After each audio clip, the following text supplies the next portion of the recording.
Where did this car collection come from? Where did the money for this car collection come from? So, without further ado, that's what I have to say to give you some context to build you up for this. This is the homie Yong. Yeah, he gives a lot of context on a lot of these gaming issues. Let's see what he has to say. Hit him up. I'm going to leave his link in the description below. Hit the like, share, and the subscribe button. It's your boy, KIWTV. Let's go. It's crazy to think that it's almost been 10 years since the first Destiny game came out, all the way back in late 2014. And one would think that despite trials and tribulations, Destiny 2, with the final shape launching and the great reception surrounding it, that it'd be in a better place than ever, that the IP would continue to thrive. But lately, based on news that's been coming out and reports and recent developments, it seems as though Destiny is actually kind of winding down. Now, Destiny isn't shutting down. It's not dead, but it is dead as we know it, in the sense that it looks like we're not going to see the kinds of expansions we have seen before. And so let's take a look at what we know so far about the current state of Destiny. Obviously, when it comes to players, it's still doing fairly well. It is still one of those live services that continues to thrive in the way it draws in players. The reception surrounding it has been favorable across the board, but the recent layoffs has indicated that things are definitely not moving forward the way you might imagine.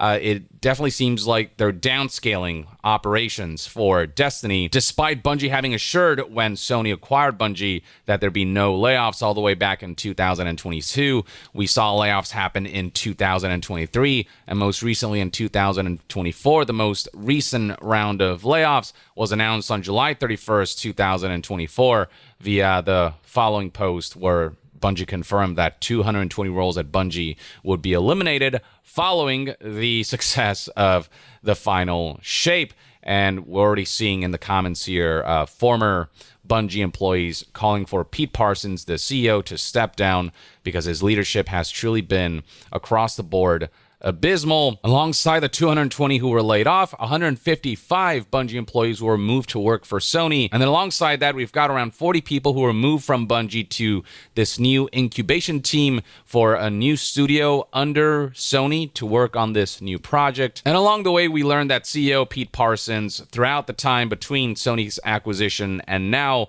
throughout all the layoffs and all this talk about, just the finances not being able to support all these developers, we discovered that he spent over $2.3 million buying classic cars. The kind of money and the financial disparity between the CEO, who is, according to many developers, the cause of Bungie's rockier times, and whose leadership has been criticized tremendously by developers pretty much across the board. I can't think of anyone who's come to defend Pete Parsons' leadership. The fact that there's such a pay disparity between this guy, who seems to be more of like a negative influence in the company, compared to all the developers who made the game possible, who worked their asses off with pay that's less than ideal, and then they were thrown away and cast aside when they were no longer of use. It's just egregious. And so we've seen developers speak out across the board, folks within Bungie and even those outside, and there's plenty of archives that highlight the disdain against Pete Parsons, people sharing their own stories and saying that they're digging into this and there's much more to share about Pete Parsons that we don't even know about in terms of his awful leadership, and then combined with situations like some people getting laid off right around the time when their maternity leave was supposed to begin, which just seems rather inhumane. But then alongside all that, there's been other developments that we recently learned about. Like, for example, Luke Smith out of nowhere just deactivated his Twitter, or not deactivated, but deleted everything. There's no profile picture, no banner here, no posts.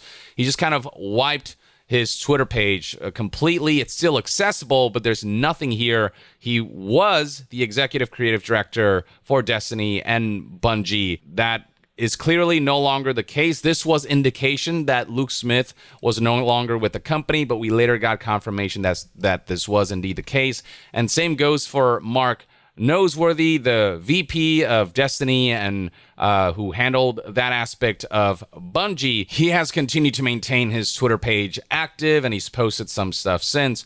But since it was confirmed that he was let go. And since all the layoffs happened, there was a gap where he just didn't post anything at all, but he started posting again recently. We eventually got secondhand confirmation that the big two, essentially, one more on the creative side of things with Luke Smith and one more on the business side of things with Mark Noseworthy, were in fact no longer with the company via Jeff Grubb's podcast here, the title of which reads, "Does Destiny Have a Future?" published 4 days ago on August 1st, 2024. There, Jeff Grubb stated that Smith and Noseworthy were labeled as working on Payback, which is the code name for this Destiny spinoff that was in development before it was canceled. It was going to be the next big thing for Destiny, but not Destiny 3. One thing to note is that Destiny 3 was never in development, but they were working on something else that was Destiny related before its cancellation. Luke Smith and Mark Noseworthy are no longer at Bungie. They were let go. They were caught in the executive and leadership shakeup mentioned in the blog post. Payback has been shelved. Referring to the post here where they said, or where Pete Parsons posted that these actions, referring to the roles eliminated, will affect every level of the company, including most of our executive and senior leader roles. Among those who are caught up in this, it would seem as though were, in fact, Luke Smith and Mark Noseworthy, which a lot of people were shocked to see, given that so much of what Destiny is today is in large part, because of their leadership and them sort of being at the helm of things. GameSpot then reached out to sources and they clarified some details, saying that Smith and Noseworthy's departure came as the Payback project was shut down, after which executive restructuring meant they had no path forward at Bungie. Jeff Grubb also made it a point to clarify that they were not necessarily laid off, but they essentially left due to the leadership restructuring at Bungie. Basically, there was just no place for them anymore because Destiny in general was just winding down, and it was just better for them to move on. And so seeing all this, the perception that it generated for a lot of Destiny fans is that Destiny was basically dead, that Destiny just, had its final big hurrah with the final shape, and then from then on, it would just no longer be that big of a focus. Destiny Nostalgia, for example, tweeted, "Destiny 2 no longer getting expansions, Destiny 3 no longer in development. It has quite literally never been more over than it is now for Destiny," and this got millions of views and tens of thousands of likes. But again, it's important to note, Destiny 3 was never in development. This other project that was... Okay, so I stand corrected. So there was no Destiny 3. It was just some other project that Sony took a portion of their team or something like that to work on this secret project and just left everyone else to dry. Was codename Payback. Okay. It's almost like a spin-off. It's not Destiny 3, so that's something to note. And it's not that Destiny 2 is no longer getting any content ever again. It's just no longer getting those large-scale expansions. Jeff Grubb kind of delved into this, and Forbes transcribed what was said in that podcast. Grubb says that Bungie will move away from its current content format with no more large-scale expansions. They're not even using the word expansion internally anymore, referring to new drops as content packs. A separate, unconfirmed leak outside of this says the yearly plan is now 2 content packs and 2 seasons, and no more weekly story time gates. And then there's additional details about Sony wanting to assume direct control of Bungie, it no longer being its own autonomous entity under Sony, but rather it being under the purview of SIE's CEO, Herman Hulst. So we're seeing Sony sort of start to take over and take Bungie in the direction that they deem fit for the company. For better or for worse, I guess we'll see what happens with the launch of like Marathon and other projects that they have going on. Apparently, a big part of why this restructuring is happening is because Sony, now they believe they overpaid for Bungie, and Bungie delivered less than what Bungie's leadership said they could deliver to Sony. And so they're trying to pivot in ways to make Bungie more profitable for the company. So, for example, Oh, man. These companies, like the whole Activision, oh man, it's just all these companies, man, it's just insane. The whole gaming industry, or it just seems like these big tech conglomerates are just buying other folks out, so no other folks can make content with that company. So now now they could do whatever with that company that made Halo and completely dismantle it into what they want and then sell it off to somebody. Like, bruh, that's crazy, man. The Lightfall expansion That's not that cool, apparently man. had a 45% revenue miss when it came out, and that revenue miss was in part what instigated the 2013 round of layoffs. And then when it comes to the final shape, apparently, while it wasn't unsuccessful, it didn't reach the expectations that the corporate heads had. Sources apparently say that the final shape, which was a big hit critically among critics and fans, it was outsold by Lightfall, at least within its launch window. The expectation is that every new expansion will significantly outsell the previous one, showing a certain level of growth.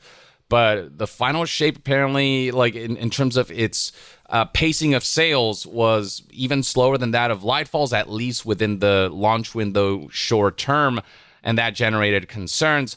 Though Forbes notes here that there was likely no level of success that could have been reached to avoid what's currently happening based on long-running problems within Bungie. Dude, these people are insane. And that was the thing too. He had mentioned that they were talking about. Well, Bungie didn't bring them the success that they. Bungie did not bring them the revenue that Sony was expecting Bungie to do. It's like, dude, man, you gotta make good games, bro. Like, that's a thing with Phil Spencer. I have an issue with Phil Spencer because he goes, the whole issue is that people think that if you just make a good game, people will buy the console. It's like, yeah, dude. If you buy, I mean, especially if you specifically made that game for that console. And if it's a really good game, I mean, yeah, if the folks don't have that console and it's something that's appealing to them, they might go, you know what? That game looks so cool. Everyone's talking about it. I might, if I have the extra money, I might go purchase that console to go do it. But regardless, man, Bungie didn't make the money for these people. So they go, yeah, be gone. What? Like, just obviously the plans that they had set up, this wasn't that great. If they would have, in my personal opinion, I feel like if they would have really just sat down with those folks at Bungie, they could have made something sick, like this Destiny 3, like, and finally make it like first and third person where you can go out of it whenever the heck you want. And then add in like some space battles. Like, I mean, the creativity, like, that could have been sick. And you can add in space battles into this live service thing. You could still do everything that Destiny 2 has, but just expand upon it. Like, I feel like there's money in that. Is there not money in that? I mean, there's fun in that, right? There's what like the fans want, but that's not what the investors want, right? Or it's not what the publishers, not what the creators, whatever, the big wigs want, right? I don't know. So it seemed as though there was just a lot of managerial aspects to Bungie that has been building up over time, and the final shape being mega successful wouldn't have fixed those things. So all of this, what's happening right now with Bungie, would have on some level been inevitable anyways. Jason Schreier also confirmed that every expansion has kind of sold less and less with every new release, as outlined here by Forbes' compilation of information we have about this whole situation. Jason Schreier said in his article that each expansion has sold less than the previous one for a while, so they're not doing paid expansions now. He also provided details about what Payback was supposed to be. It was not supposed to be like Destiny at all. In fact, it was primarily a third-person game featuring co-op play and solving puzzles with characters from the franchise, more akin to Warframe and Genshin Impact. So definitely something more off-kilter, but within the IP that they were hoping would kind of spark new interest in the brand as a whole. But they decided that it was just not worth the financial investment. And then in an additional article, Paul Tassi from Forbes Obviously decided to kind of take his time, talk to some sources, and relay further information about future plans for Destiny. So apparently the plan is to release 2 content packs per year. One content pack that is bigger in content additions, but not quite expansion sized, that may or may not be free. It may be like sort of cheaper expansions, essentially, that's less in scale, that's smaller in scale, but apparently there's no confirmation as to whether that's going to be paid or not. But at the very least, the second content pack within a given year that's going to be smaller editions, that will end up being free. And the hope is to at least give the players some kind of excuse to come back and do some activities and hopefully spend on microtransactions to be able to at least maintain the game. And between those content packs, they might have little bite-sized bits of like episodes that they'll kind of throw in there along the way. But generally speaking, the idea is less sprawling one-off campaigns and a greater focus on replayable activities, the hobby aspects. So it's more focus on engagement elements of the game instead of, those big sprawling set pieces and campaign moments and the big story developments that we're used to seeing from this IP. So with Payback canceled and Destiny winding down, what does Bungie have cooking? Well, there's of course Marathon, and then there's another project titled Gummy Bears, or at least that's the code name. That's apparently a MOBA with Super Smash Bros. Fighting game elements that's supposed to be really fun based on what sources are saying. There's details about why Destiny 3. Dude, who's asking for this stuff? Like, oh man! And these folks are wondering why they're not making any money, right? Like these folks are wondering why they're not making any money because they're pushing all the money into these projects that, like, who's asking for that? A game called Gummy Bear? I mean, man, I get that like they're making video games for children, man, or whatever, dude, but never came to fruition. Destiny's just like a really expensive venture to maintain, and making Destiny 3 apparently was considered too risky in the current market, and so the idea was to take the Destiny IP and have smaller projects. These fools said risky. Homie, y'all are about to invest in a game called Gummy Bears. And you're worried about being risky with a game that, like, based off of something that's already out right now. You know it makes money. Folks, I just told you I just paid $50 for a license to play their DLC on one platform. You have to re-spend another $50 to play it on another platform. Like, oh my God, I'm so glad this dude Yong did this video. I had to speak on. I gotta show this to the homie. I gotta show this to the homie.